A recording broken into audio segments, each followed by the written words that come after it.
Oke, bismillahirrahmanirrahim. Assalamualaikum warahmatullahi wabarakatuh. Nggak pakai oke depannya. Oh, belum. Langsung bismillah aja. Ya udah tadi aneh udah oke. Oke buat ende soalnya. Lanjut. Lanjut dong.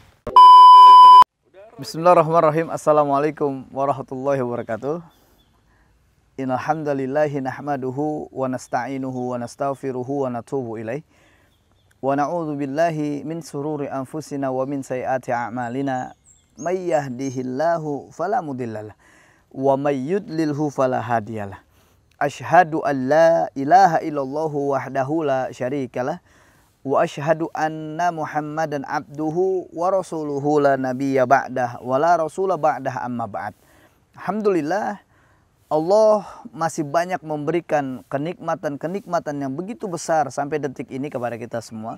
Bahkan kenikmatan itu adalah kenikmatan di mana kita bisa merasakan rindu, sayang, cinta kepada Rasulullah SAW. Tatkala disebut nama Rasulullah SAW, teringat benak kita nih bagaimana perjuangan Rasulullah.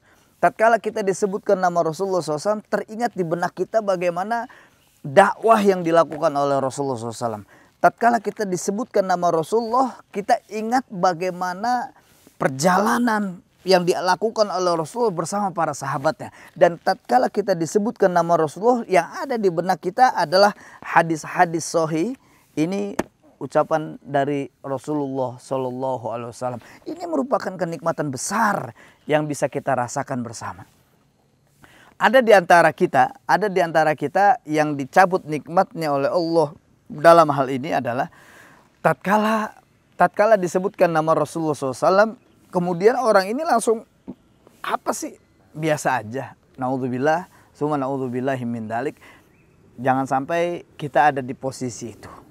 Makanya mari sama-sama kita bersyukur kepada Allah di dalam kesempatan yang mulia ini, karena syukur kepada Allah ini amat penting di dalam kehidupan kita. La azidannakum, kata Allah. Ditambah terus nikmatnya oleh Allah, ditambah terus oleh Allah. Wala in kafartum inna adzabi lasyadid. Tapi bagi mereka yang kufur terhadap nikmat Allah, inna adzabi lasyadid. Sesungguhnya azab Allah ini sangatlah pedih. Jangan sampai kita tergolong orang yang dicatat oleh Allah sebagai penerima azab. Naudzubillah tsumma naudzubillahi min dzalik.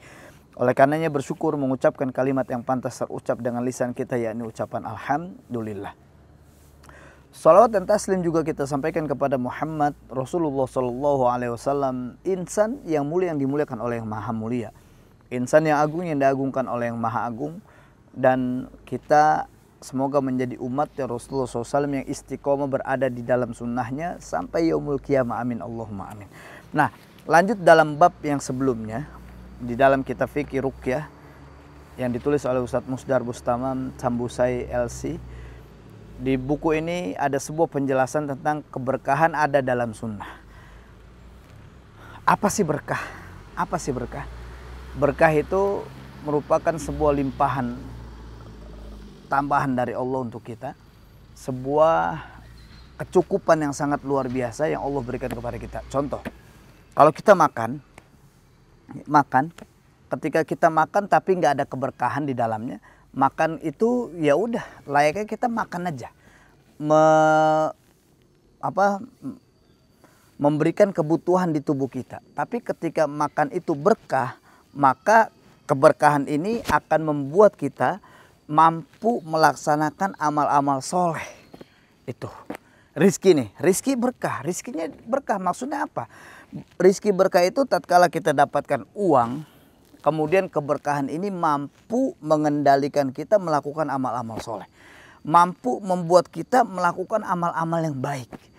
Tapi kalau ada di antara rizki yang tidak berkah, naudzubillah, rizki ini senantiasa memberikan atau mudah mengeluarkan untuk jalan-jalan kemaksiatan.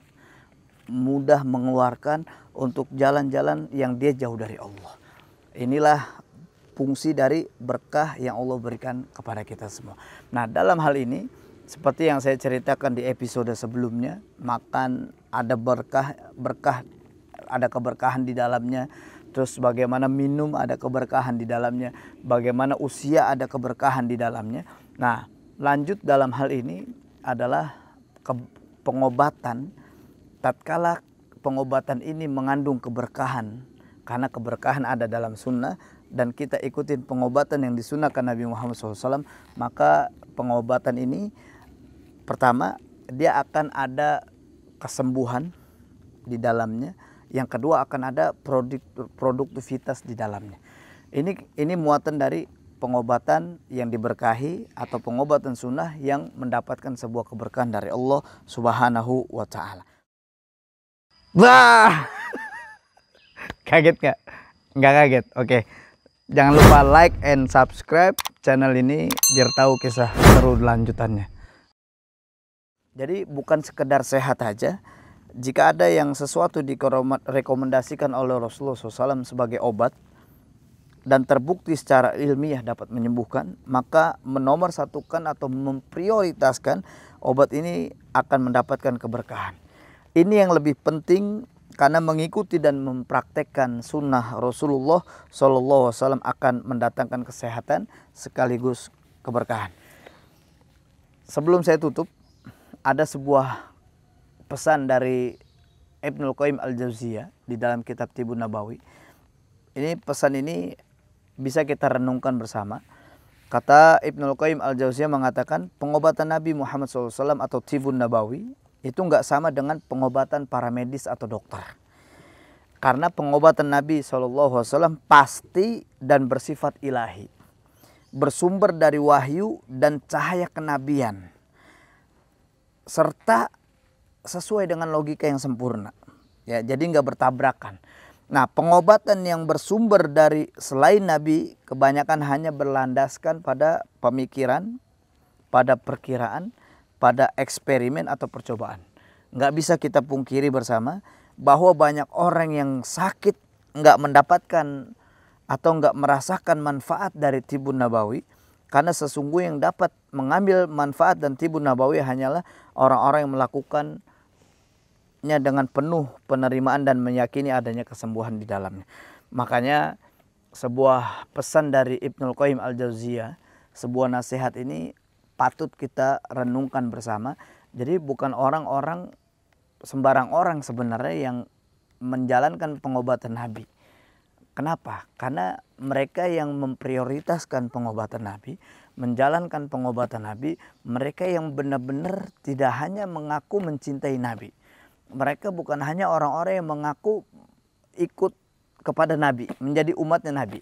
Tapi mereka benar-benar meyakini apa yang disampaikan Nabi Muhammad SAW, apa yang disampaikan dan diajarkan oleh Rasulullah SAW itu bersumber ilahi. Jadi memang bukan sembarangan, bukan hawa nafsu. Sebagaimana firman Allah Subhanahu wa Ta'ala di dalam surah An-Najm, "Wan najmi idza hawa ma dhalla sahibuku wa ma ghawa wa ma yantiku 'anil hawa." Jadi apa yang disampaikan oleh Nabi Muhammad SAW itu bukan berdasarkan hawa nafsu, illa wahyu yuha.